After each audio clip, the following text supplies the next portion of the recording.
MDC TV celebrates Black History Month.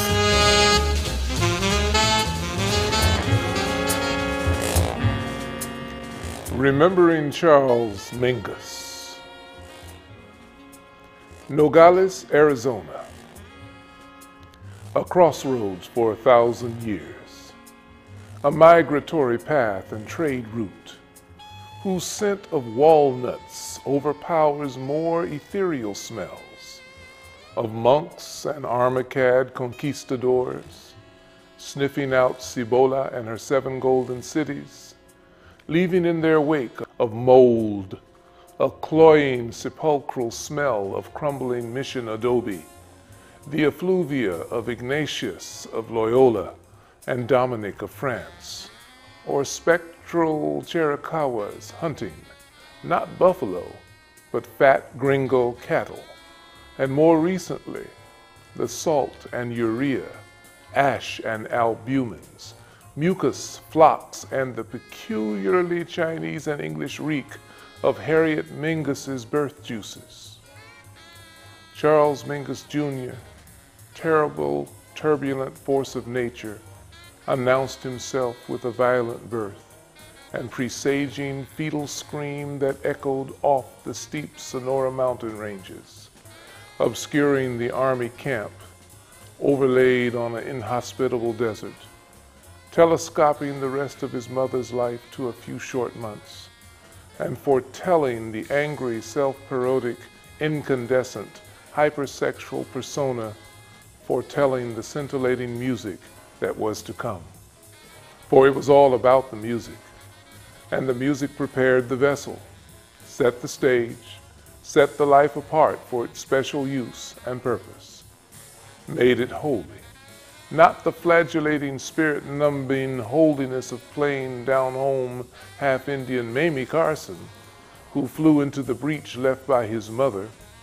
who set up housekeeping and didn't allow no devil music in her house, who sought to stop his ears against seductive jazz and blues, but wouldn't shield him from a brutal, abusive father, from hurtful East 108th Street, slowly turning black neighborhood preachments and perorations that branded him a half-yellow shit-brown motherfucker and taught him that loving was an ongoing bipolar episode of anguish and pain. But a holiness derived from music that was life itself, that justified and claimed him for its own,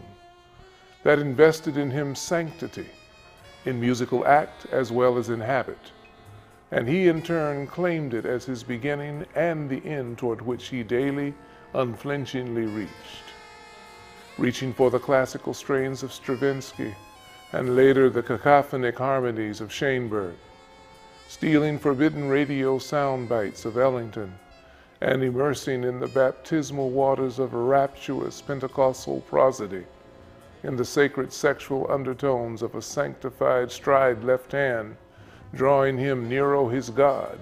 in coitus and in cloture, the God of butt-shaking Christian possession,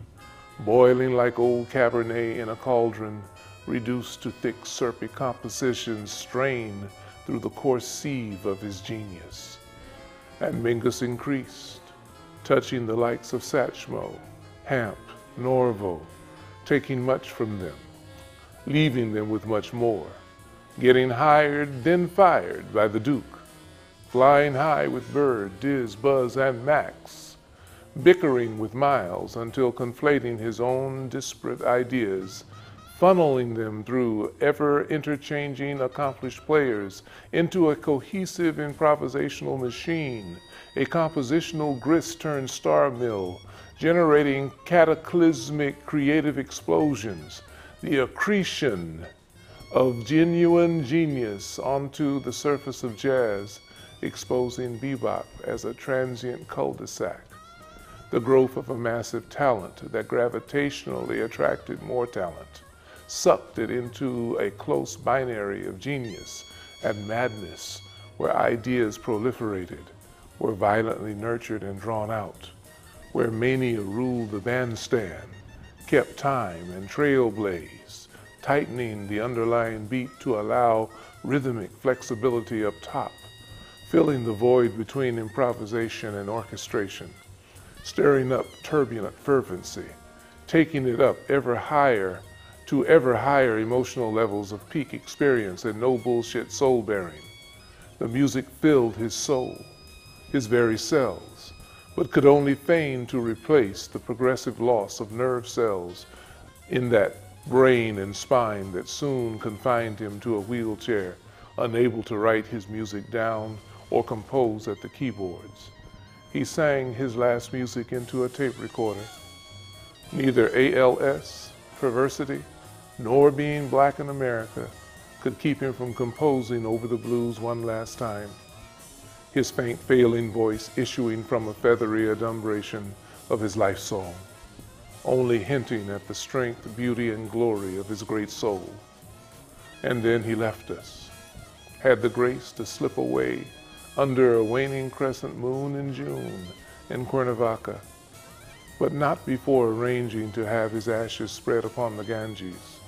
passing into background noise like the music midnight makes.